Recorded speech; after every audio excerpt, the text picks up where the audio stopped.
Hello dear students, कैसे हैं आप सभी। आई होप कि आप सभी अच्छे से होंगे और खैरियत से होंगे।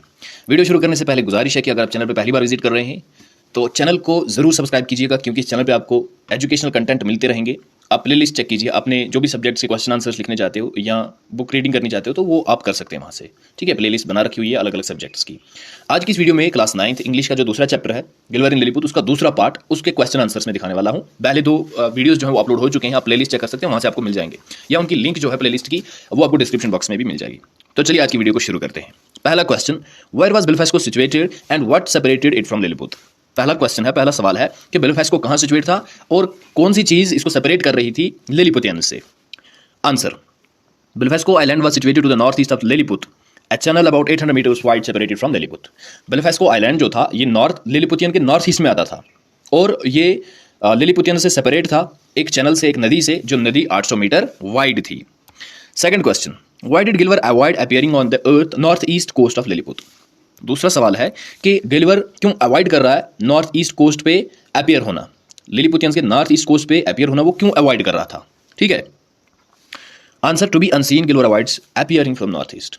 टू बी अनसीन, ताकि उसे कोई देख ना ले, वो किसी को नजर ना आ जाए, गिलवर अवॉइड कर रहा था नॉर्थ ईस्ट कोस्ट पे, क्योंकि आपने पढ़ा वो जो वारशिप्स उनके वो खींचने गया था, वो फिर वो तीरे मारने लगे थे, तो खुद को वो छुपा रहा था ताकि उसे कोई देख ना ले। Third question, how deep was the channel, what were the devices with which Gulliver armed himself. ये चैनल कितनी गहरी थी। ठीक है, चौड़ी तो हमने देख ली 800 मीटर चौड़ी थी, लेकिन कितनी गहरी थी। और आप ये बताओ कि गिलवर ने अपने साथ कौन कौन सा सामान लिया था, कौन कौन से डिवाइसेस लिए थे। इसका आंसर है, channel was found to be 5-6 feet deep, Gulliver armed himself with cables and iron bars. तो ये देखा गया था, wait for a while, okay, ये देखा गया था कि चैनल 5 से लेकर 6 फीट डीप थी, गहरी थी, और गिलवर ने अपने साथ केबल्स लिए हुए थे और आयरन बार्स, रस्सियां ली हुई थी, और लोहे की राडें ली हुई थी। Next question, why did Gulliver seek the advice of the most experienced sailors. Gulliver ने जो एक्सपीरियंस्ड सेलर्स थे, किश्तियां नावें चलाने वाले, जहाज चलाने वाले, उनसे क्या एक्सपीरियंस ली और क्यों ली।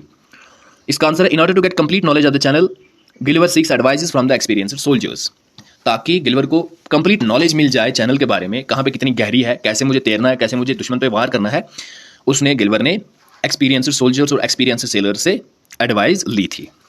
Fifth question, what did the Belfastian soldiers do while Gulliver was fastening hooks to the warships. जो बेलफास्टियन सोल्जर्स थे वो क्या कर रहे थे, उन्होंने क्या किया जब गिलवर हुक्स बांध रहा था वारशिप्स के साथ। वारशिप्स होते हैं वो समुद्री जहाज जो हम जंगों में इस्तेमाल करते हैं, और फास्टिंग का मतलब होता है बांधना।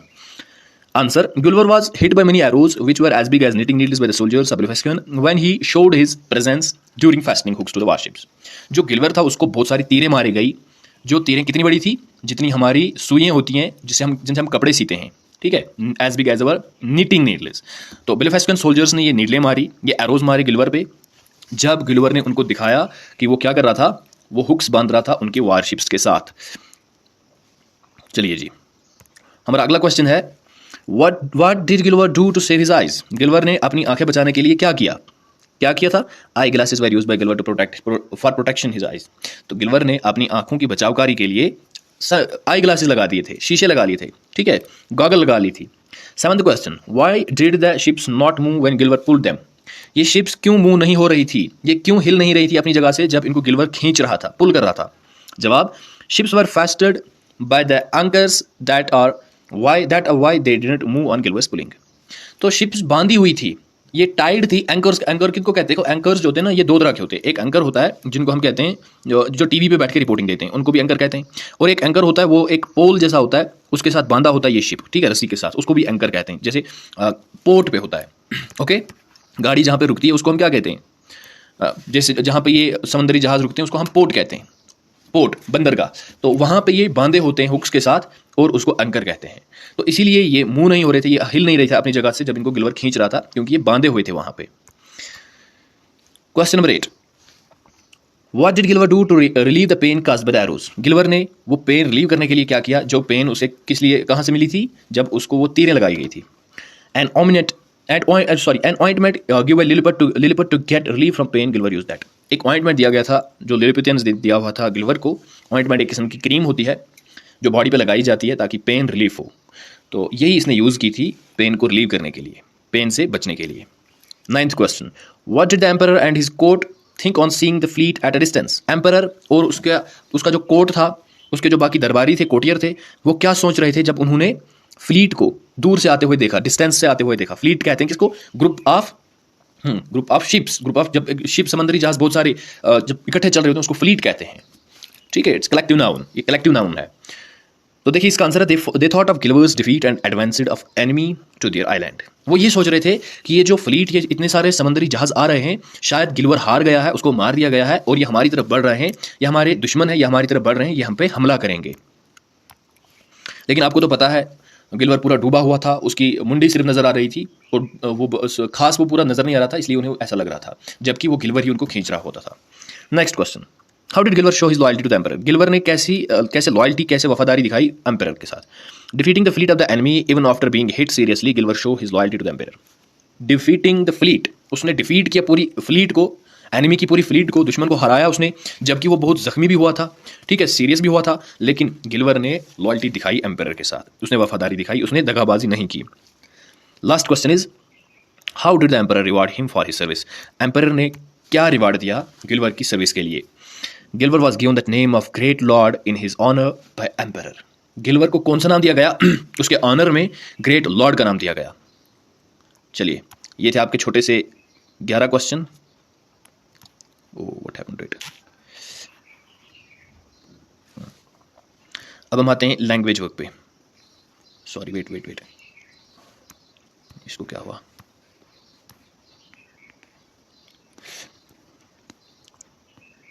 हाँ, अब हम आते हैं लैंग्वेज वर्क पे। Language work, use the following phrases in your sentences. ये कुछ फ्रेजेस हैं, इनको आपने सेंटेंस में इस्तेमाल करना है। ये पहला फ्रेज, ये दूसरा, तीसरा, ये फ्रेजेस हैं, ठीक है। इनको आप सेंटेंसेस में इस्तेमाल करोगे। तो पहला फ्रेज वेट अपॉन, ये फ्रेज है, इसका मतलब क्या होता है? इसको सेंटेंस में कैसे यूज करोगे? The old maid who waited upon the landlady has died. Okay, दूसरा carry out, you must carry out the orders of your seniors. समझ आ रहा है ना आपको कि अपने बड़ों की ऑर्डर्स को कैरी आउट करना चाहिए, उनको मानना चाहिए, फॉलो करना चाहिए। Attend on, the queen had 10 maids to attend on her. Attend on का मतलब होता है कि इसको जुमले में ऐसे इस्तेमाल किया गया कि रानी जो है उसके लिए 10 मेडें हैं। मेड किसको कहते हैं? वो दासियां, ठीक है, उसको अटेंड करने के लिए। Depend on, I can't depend on your false promises. फिर इसी तरह discuss with, I shall discuss with my teacher about this problem. Engage in, even in prison he continue to engage in criminal activities. Engage with, she has the ability to engage with even highly educated person. Next is charge with, he was charge with the murder of his friend. Prefer to, I prefer death to dishonour on account of, he has failed on account of his carelessness.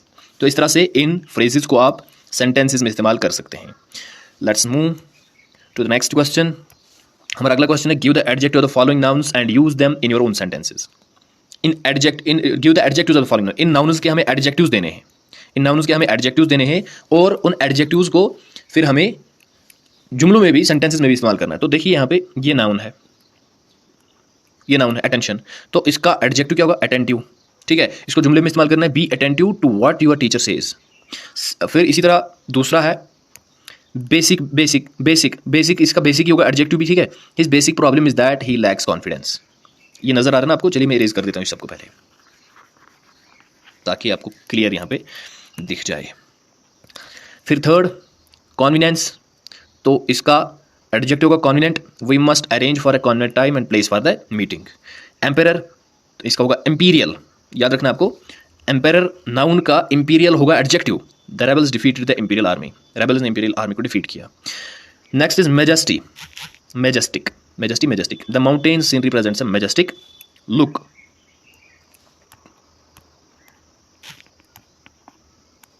Okay, चलिए थोड़ी technical error आ जाती है। Majestic, अच्छा। Honour, honourable, we have reached N honourable agreement. Opposition, opposite, they were standing on the opposite side of the road.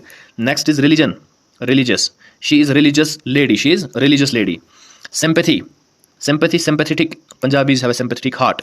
Invasion, invasive, he suffers from invasive cancer and would not live long. तो इस तरह से ये कुछ nouns थे और उन nouns के एडजेक्टिव्स, और उन एडजेक्टिव्स को हमने सेंटेंसेस में यूज किया। Is it clear to you all? चलिए, और next question is, use following words as nouns and verbs in your own sentences. नीचे जो वर्ड दिए गए हैं इनको एज नाउन सेंटेंस में यूज करना है एंड एज वर्ब भी यूज करना है। याद रखना है, देखिए ये कुछ वर्ड्स हैं, charge, converse, divide, honour, principle, rebel, report, value, ये वर्ड्स हैं। इनको हमें नाउन के तौर पे भी इस्तेमाल करना है और इनको हमें वर्ब के तौर। तो पहले चार्ज को कैसे नाउन के तौर पे इस्तेमाल करेंगे? I have paid the admission charge, I have paid the admission charges, यानी कि चार्जेस का मतलब यहाँ पे फीस बन गई है ना, फी कि मैंने एडमिशन चार्जेस दे दिए। अच्छा, वर्ब के तौर पे कैसे इस्तेमाल करेंगे? They charge me 50 rupees for the breakfast, उन्होंने मुझसे 50 रुपीज़ चार्ज किए ब्रेकफास्ट के लिए। तो चार्ज किए यहाँ पे मतलब ये वर्ब है। बात समझ में आ रही है ना आपको? आपने वर्ब्स और नाउन्स ये सारी चीज़ें, एडजेक्टिव्स, ये सेंटेंस ग्रामर में अच्छे से पढ़े होंगे। अगर नहीं भी पढ़े हैं तो हम इसमें पढ़ा देंगे आपको, सब कुछ क्लियर कर देंगे, बस आप देखते रहिए। बिल्डिंग, अच्छा दूसरा converse, building new roads increase traffic and the converse is also true. तो ठीक है, इस तरह से हम इनको नाउन में इस्तेमाल कर सकते हैं। अच्छा, वर्ब में have you conversed with him on this issue. Okay, number third is divide, there is a big divide between the Romans and Catholics of Scotland. ये नाउन है। डिवाइड का मतलब division, there is a big divide, there is a big, यहाँ पे division कि landmark कोई division है। And verb के तौर पे can you divide the love of a mother, क्या आप मदर के लव को डिवाइड कर सकते हैं? तो it is adjective, we can't. Honour, honour noun के तौर पे कैसे इस्तेमाल करेंगे? Power without honour has no value, power without honour, power ठीक है ताकत, लेकिन इज्जत के बगैर उसका कोई वैल्यू नहीं है। अगर नाउन के तौर पे, वर्ब के तौर पे इस्तेमाल करें तो you must honour your promise, you must honour your promise, आपको अपना प्रॉमिस, आपको अपने प्रॉमिस की ऑनर करनी चाहिए। तो इस तरह से ये नाउन में, वर्ब में इस्तेमाल हो सकता है, ये वर्ब बन सकता है। Next is principle, principle, a leader must be a person of principle, एक लीडर जो है वो उसूलों का शख्स होना चाहिए, उसूली शख्स होना चाहिए। एंड वर्ब के तौर पे अगर हम करें तो वर्ब इसका पॉसिबल नहीं है, use a verb is not possible, इसका वर्ब पॉसिबल नहीं है। Okay, rebel, armed rebels advance towards the capital. फिर ना वर्ब में most teenagers find something to rebel against. Let's move ahead. Report, I have received your progress report, verb के तौर पे we have reported the matter to the police. Value, respectful world without a respectful heart have no value. And verb के तौर पे अगर करें, I value the respectful heart more than respectful words. यहाँ पे मोर है, मुंह नहीं है, मोर है। तो इस तरह से आप इनको नाउन्स को और इन सेंटेंसेस को, इन वर्ड्स को नाउन्स के तौर पे और वर्ब्स के तौर पे जुमलों में इस्तेमाल कर सकते हैं। नेक्स्ट क्वेश्चन इज, ऊपर ले लेता हूँ मैं पहले, चलिए। Next question is, find from the lessons words और phrases which mean the following.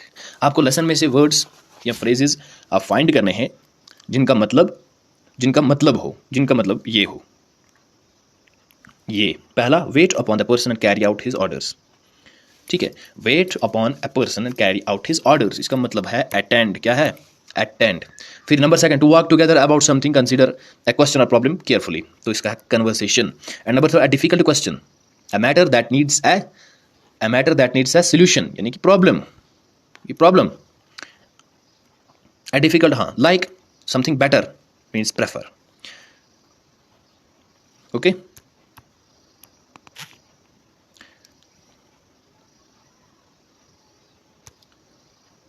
चलिए next, section first and para 2। ये पहला था सेक्शन फर्स्ट और पैरा 1, ये सेक्शन फर्स्ट है लेकिन पैरा सेकंड है। से समथिंग मोर, इसका मतलब है add. Because of, it means on account of. coming from the outside, having to do with the outside, it means external. Now section first and para third, separate into groups or parties, cut into parts means divide into. The back part of one's foot, in the lesson, the part of one's shoe that touches the back part of one's foot, it means heel, A phrase meaning depending on means according to, it means according to. And number fourth is be a mark of differences, help to tell one thing from another, it means distinguish. Stand or fight against, be against, it means oppose. Okay, sorry, oppose yahan se. One who belongs to a group or party means member. A phrase meaning on the side of giving support to, it means in favor of,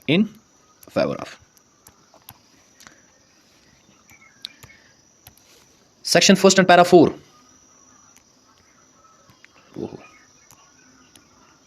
Section first and para 4. An area, a part of the world means region. A custom, the way a thing is generally done means principle. Make known to the public, it means publish. Command people not to do something means prohibit. Take part in other people's affairs and cause them difficulty means interfere. Say that a person has done wrong, accuse means charge. Give courage or help means encourage. Bring news, come to say means report. आगे बढ़ते हैं, आपको ये लिखने हैं, ये आपकी text book में हैं तो ये आपको लिखने हैं। Section first and paragraph 5th, keep away from, it means avoid. A truth or rule, for example, of religion means principle. And second one, find from the lesson which mean the following. Lesson से आपको section second से para first जो है, an adjective meaning placed in a certain position, it means situated, divide means keep apart means separate, and section second part para second, make out from other things means frame, a thick strong rope means cable, fixed tie means fasten, जो मैं आपको question में भी बता चुका हूं. Now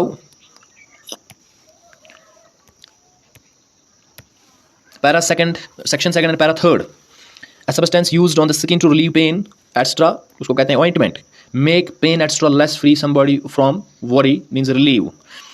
Number second, find the verbs from which the following nouns have been formed. आपको verbs find करने हैं from which from nouns have been formed, जिनसे nouns बने हैं, जिनसे ये nouns बने हैं, वो वर्ड्स आपको फाइंड करने हैं जिनसे ये नाउन्स बने. तो नाउन्स ये हैं, ये आप देख रहे हैं ना, ये सारे क्या हैं, ये नाउन्स है. और किन वर्ब से वो बने वो वर्ब्स आपको ढूंढने हैं. तो वो वर्ब्स आपको यहाँ पे दूसरे साइड देखने को मिल जाएंगे. इंटेंट से इंटेंशन बना है, एंगेज से एंगेजमेंट बना है, सिचुएट से सिचुएशन बना है, रिलीव से रिलीव बना है, डिस्टिंग्विश से distinction, advance advancement, beginning knit knitting, transport से ट्रांसपोर्टेशन बना है. Clear to you? ओके, बढ़ते हैं हम आगे. हमारा अगला क्वेश्चन है, use the following phrases in your own sentences. In phrases को अपने सेंटेंसेस में इस्तेमाल करना है. तो फ्रेजेस ये हैं, लीव अलोन, ठीक है, let go, on the spot, look up, ये सारे के सारे क्या हैं, ये आपके फ्रेजेस हैं, इनको अपने जुमलों में इस्तेमाल करना है. तो पहला फ्रेज देखिए क्या है, leave alone.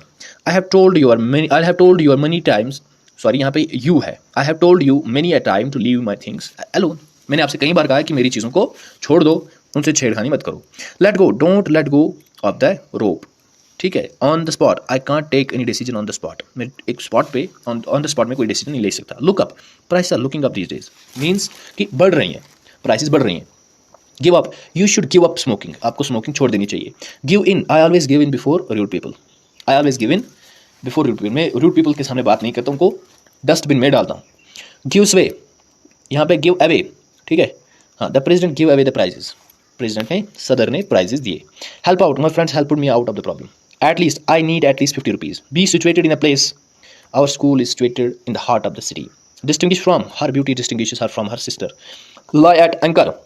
The ship lay at anchor at the port. In case of, I shall help you in case of any problem. बात समझ में आ रही है आपको? तो इस तरह से ये हमने कर लिया, फ्रेजेस को सेंटेंसेस में यूज़ कर लिया. अब हमारा अगला क्वेश्चन आता है, punctuate the following. Punctuate the following very important है, ये आपको समझना चाहिए. ठीक है, दो सेंटेंसेस, दो छोटे से पैराग्राफ्स दिए हुए हैं. पहला देखिए, while they stood amazed at night, Ariel said to Antonio and the king, you are two men guilty before God and men think of your evil deeds. तो आपको देखने को मिलेगा कि कंप्लीट सेंस यहाँ पे देखने को नहीं मिल रही है आपको. तो इसका आंसर क्या है, इसको हमने ठीक करके लिखना है, पंक्चुएट करके लिखना है. While they stood amazing at the sight, फिर कॉमा डालना है. देखिए ऊपर कॉमा नहीं था. Ariel said to Antonio and the king, Ariel ने एंटोनियो से और किंग से कहा, you are two men guilty before God and men think of your evil deeds. तो देखिए अब सेंटेंस, अब ये एक कंप्लीट सेंस दे रहा है कि एरियल ने एंटोनियो और बादशाह से कहा कि आप दोनों शख्स जो हो गिल्टी हो बिफोर गॉड, अल्लाह के सामने, गॉड के सामने, and man think of your evil deeds, और आप एविल डीड्स के इंसान हो. अब देखो ये जो बता रहा है एरियल एंटोनियो और किंग से, जो स्टेटमेंट है उसकी, उसको यहाँ पे, हाँ देखिए यहाँ पे मैं फिर से दिखा रहा हूँ, जो स्टेटमेंट है उसको यहाँ पे इन्वर्टेड कामास के अंदर डाल दिया गया है, thinks of your evil deeds तक. इन्वर्ट, ऊपर देखो, ऊपर कोई कामा वामा नहीं था. तो इन चीज़ों का ख्याल रखना पड़ता है. ऐसे ही ये क्वेश्चंस आ जाते हैं कभी कभी आपके एग्जाम में, इनको करना पड़ता है. तो दूसरा है, O wonder said Miranda when she saw so many people together, how many wonderful people are there here, how beautiful mankind is. तो इसमें भी पंक्चुएशन का कुछ खास ख्याल नहीं रखा गया है. ठीक है, तो देखिए पहले ओ वंडर, इसको इन्वर्टेड कामा में ओ, ये मतलब एक्सक्लेमेशन मार्क दिया गया है. ठीक है, ये थोड़ा कुछ इजहार, किसी चीज़ का इजहार किया जा रहा है. Sad Mirinda when she saw so many people together, जब उसने बहुत सारे लोग एक साथ देखे, मिरिंडा कहती है O wonder how many wonderful people are there here, कितने बहुत सारे लोग हैं यहाँ पे. ठीक है, तो ये भी इन्वर्टेड कामास में डालना है, और ये हैरान कुन बात है. ठीक, इसीलिए यहाँ पे नोट ऑफ एक्सक्लेमेशन लगा हुआ है, हाउ ब्यूटीफुल मैनकाइंड इज, कितनी खूबसूरत ये मैनकाइंड है, ये इंसानियत कितनी खूबसूरत है.